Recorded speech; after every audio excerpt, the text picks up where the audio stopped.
Hey guys, what's up and welcome back. Today we are going to be taking a look at many features and content that are expected to be present in the upcoming DMZ Recon mode, which is an extraction shooter based on DMZ from MW2. But it's not a one-to-one port, it's a whole new experience built for mobile which takes inspiration from the original DMZ mode. If you're unfamiliar with extraction shooters, basically the whole point of the mode revolves around looting, surviving, completing objectives, and then escaping. It's a PvE/VP game mode that combines player versus player combat with player versus environment combat. But before we do get into all the latest details regarding DMZ Recon, are you tired of ping and lag ruining your Call of Duty mobile experience? Is high ping putting you at a disadvantage? If so, I have a game changer. Introducing Exit Lag. Exit Lag is an app that reduces lag and packet loss, as well as optimizes network stability for over 1,300 mobile games, including Call of Duty Mobile. All you have to do is open the app, select Call of Duty Mobile, and click the on button to optimize your network stability, and then you're set to go. As you can see, when we do a side-by-side comparison with Exit Lag turned on and with it turned off, it makes a massive difference. So if you are tired of laggy gameplay, high ping, stuttering, and disconnects, then download and try Exit Lag today by using the link in the description or by scanning the QR code on screen. And make sure to use my code Squally to save 15%. And with that being said, a massive thank you to Exit Lag for sponsoring today's video, and now let's hop back into the action.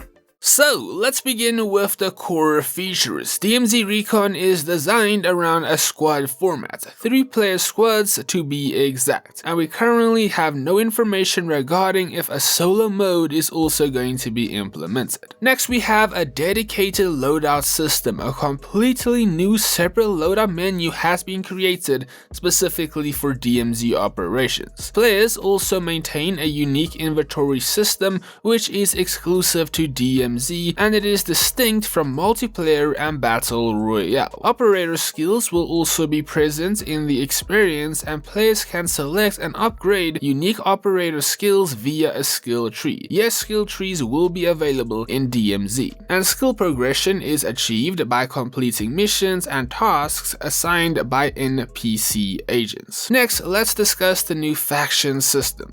So multiple different factions are available, each offering distinct missions, objectives, and progression rewards, and your choices affect your standing, storyline, and available gear. Either way, the next topic we are going to be discussing is economy and rewards. So at shops, buy stations, and the black market, you're able to buy, sell, or exchange loot and gear, and certain weapons will remain locked until purchased, extracted, or earned through NPC interactions. A DMZ only currency will also be available, which can be earned through gameplay, and it is usable at NPC shops and the black market, and it seems like this currency will also be usable on lucky boxes containing exclusive operator skins and blueprints as well. Another big aspect of DMZ Recon is collectibles, like extremely rare items such as this golden skull which was present in the DMZ trailer. These can be sold for a high value. Items in this mode will feature different rarities which are separate from the skin system, but the rarity tiers also do go from common up until mythic. Either way, let's move on to our third main topic, which is gameplay and exploration.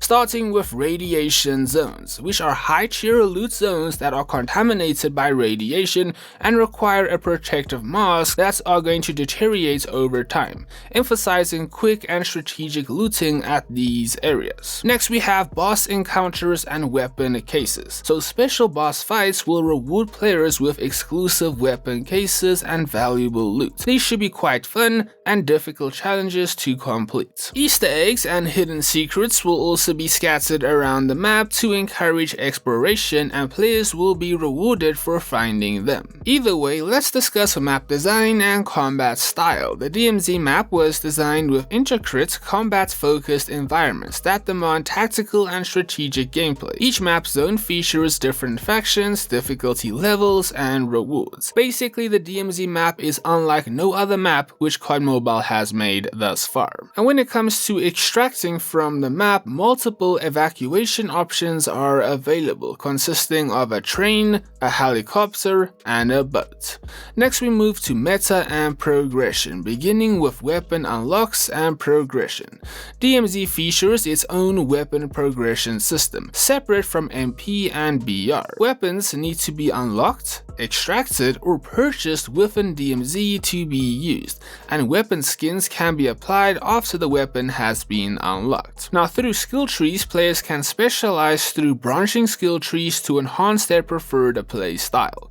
It's also rumored that there might be a possible seasonal battle pass for the mode, which is a DMZ exclusive battle pass that may be introduced, offering unique progression rewards. Either way, score streaks may also appear in the mode, and so far only the UAV is confirmed. Either way, for our final DMZ topic, let's check out some planned DMZ maps. So the only confirmed map so far is Serpent Island, and this is obviously the map which DMZ is going to launch with, and this map has been revealed to us. We can even see it in this trailer for DMZ Recon briefly. However, 3 additional maps were also found in the files that could potentially release going forward in the future, like Building 21 from the original DMZ MW2 mode, which is a special multi-structured building. It's full of AI enemies and plenty of exciting loot. Also, at a certain point in the match, a heavily armored boss, being Velikan, is going to appear, presenting a tough challenge.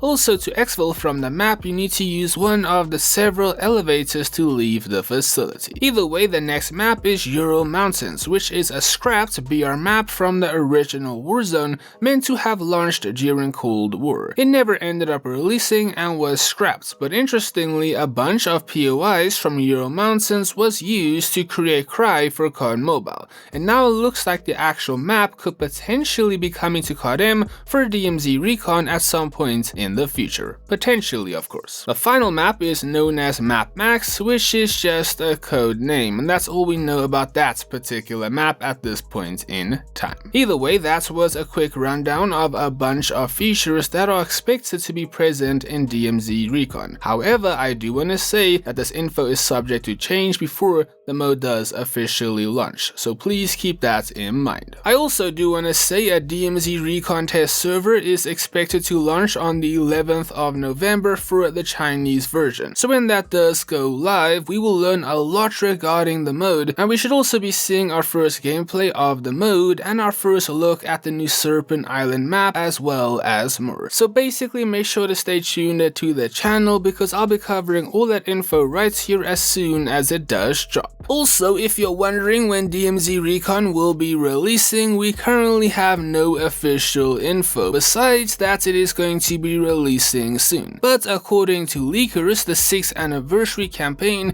should be taking place on Serpent Island, and that of course is the new map for DMZ Recon. So in my opinion, it's likely that DMZ Recon could end up releasing during the 6th anniversary, which of course is scheduled for release in Season 11. But of course, we'll have to wait for some official announcements and information to know for sure. So, okay, with that being said, that is going to be all the info we are going to be discussing today regarding DMZ Recon, so make sure to give me your thoughts down below in the comment section. And with that being said, that is going to be all from me, so thank you so much for watching. I hope you did enjoy, and well, I'll catch you in the next one.